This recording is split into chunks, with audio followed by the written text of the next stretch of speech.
Hi, my name is Forrest. I'm tired, and this is going to be a informational video on the fingerprints you're leaving behind, and you may not even know it. I'm not doing this video to, hopefully not to give the anti-gun people information, and I'm also not doing this to promote any crime, but I am doing this to dispel myths, okay? Because I've heard people say, man, I got that Glock 23. All I got to do after I fucking do a drive-by is put in a 9mm Glock 19 barrel and I'm going to get away with anything. Let's talk about that, okay? When you fire a Glock handgun, and I'm primarily just talking about Glocks in this this episode of gun forensics, a couple of different things are left behind, and besides just the barrel. A couple of different things leave fingerprints behind at the scenes besides just the barrel. And no, you shouldn't go buy a revolver so you could do crime with, because you're giving up a lot of capacity there. And frankly, good revolvers are very expensive, and these are very cheap. Let's talk about what's going to let's get the little things out first. Crown job. If you have a damaged crown, that can maybe leave damage behind on the projectile that's left behind, right? At the scene, you are leaving a projectile behind, and you are leaving a casing behind with a semi-automatic handgun. I don't care how fucking clever you are. They don't really make a good, effective brass catcher with this, and you don't know where your brass is at. You're leaving one behind. So your crown can, if damaged, potentially leave identifying markings behind. The machining on it, whatever it may be as well, if it's done poorly. Maybe if it's not done poorly. I don't know. I'm not a forensics expert. I'm just going off of what I've learned over the years from watching a lot of Small Arms Solutions videos. Love that guy.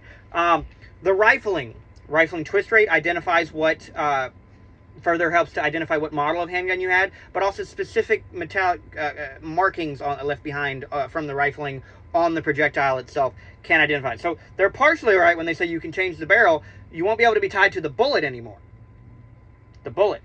But you're probably leaving shell casings behind, right? Yeah, unless you're doing, maybe if you're shooting in your car or something and you have the gun angled down or something, probably still. You shouldn't be doing crime where you're worried about the casings being found. But, yeah, so the grooves left behind on the bullet, and also burns. So when the barrel is cut, yes, they're all cut to the same dimension, but that has a plus or minus level of tolerances, and that plus or minus is going to be responsible for how much of the burning from the gunpowder behind the bullet it creeps up around the sides.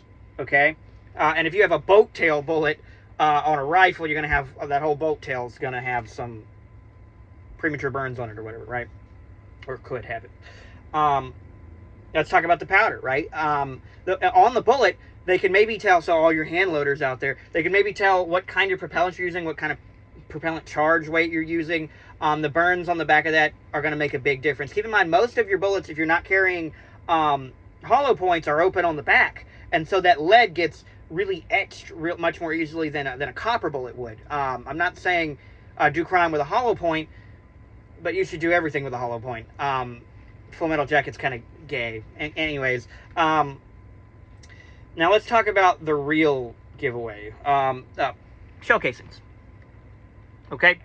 All the big things that you guys don't seem to forget about are left behind on the shell casing. Nobody likes to talk about this. Let's talk about the first thing and why the barrel still has somewhat of an effect on the shell casing.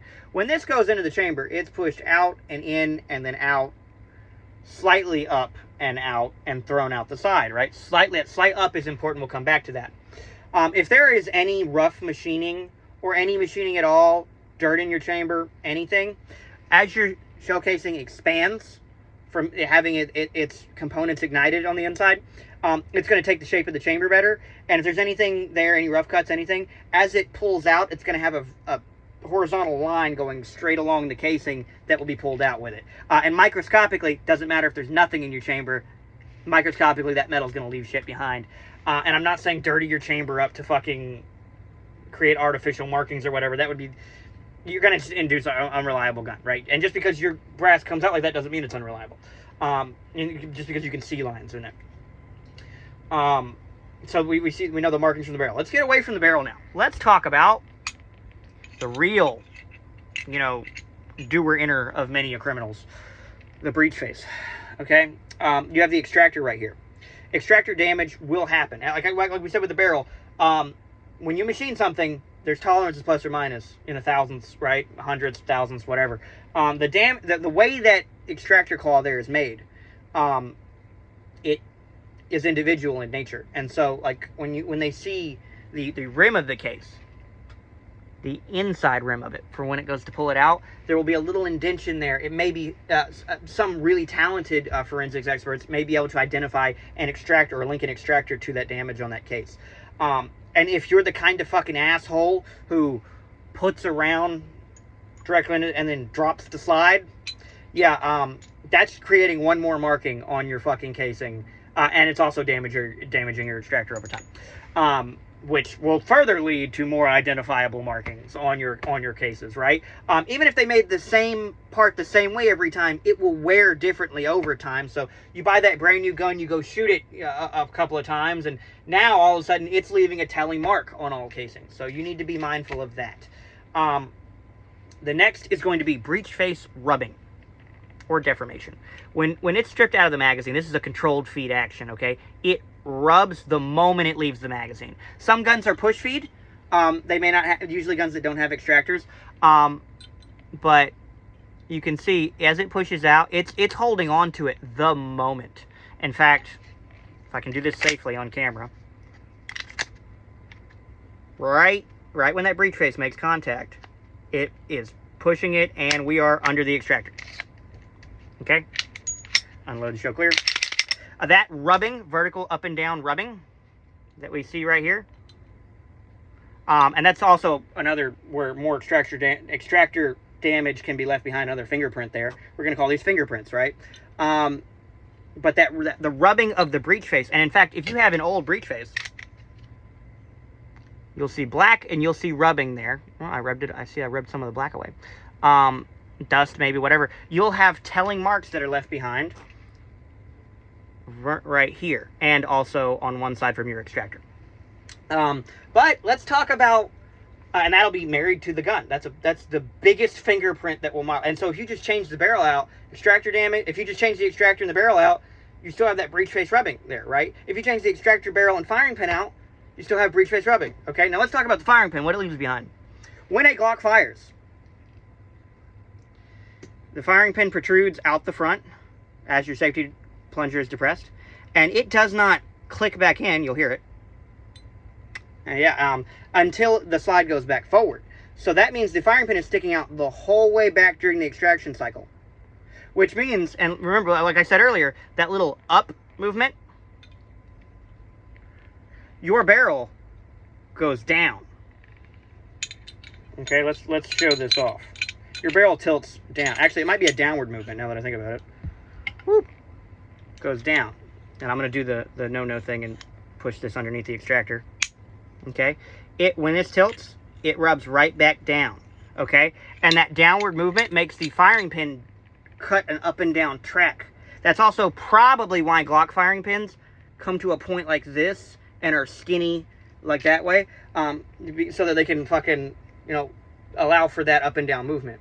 That will tell you immediately what gun fired a fucking gun at a casing at the range. Go to the range and see if you can see a slightly bigger firing pin. It looks like a big flat firing pin, so you would think the firing pin is like flat and tall, but what it is it comes to a point and it digs up and down in there, and so that'll give you away in a heartbeat. Like people that don't even pick up the casing, cops can look at it. You ever seen it in a movie and they're like, yeah, that was fired by a Glock. Now back in the day it was a lot easier to say that was a Glock, but now everything copies a Glock, PSA daggers, whatever. And so all these, and maybe even like other brands that aren't an exact copy of a Glock might also have that issue where the firing pin stays protruding the whole time. So these are the fingerprints. Remember, the things the firing pin leaves behind, the breech face leaves behind, the extractor leaves behind, and the barrel leaves behind, and the crown, and the chamber, right? 6 or 7 different things you need to be mindful of. Now, what I'm about to tell you, I'm not telling you so that you can commit a crime with. I'm telling you so that you can be mindful, right? Not so that you can commit gang violence with, okay? Like, the gang violence is fucking dumb. Murder is fucking dumb, whatever, right? But these are not for gang violence. They're for a different kind of violence, okay? If you, honestly, need to, for whatever reason, do something like this, and let's be honest, if you commit a crime, the casing and the bullet are the last thing that's probably going to tie you to it. Your fat mount's going to be the first thing. Okay? But these are cheap. You can go places, Combat Armory, AIM Surplus. I'm not going to tell you to go shop with them, but I am going to tell you they're really cheap. And, I mean,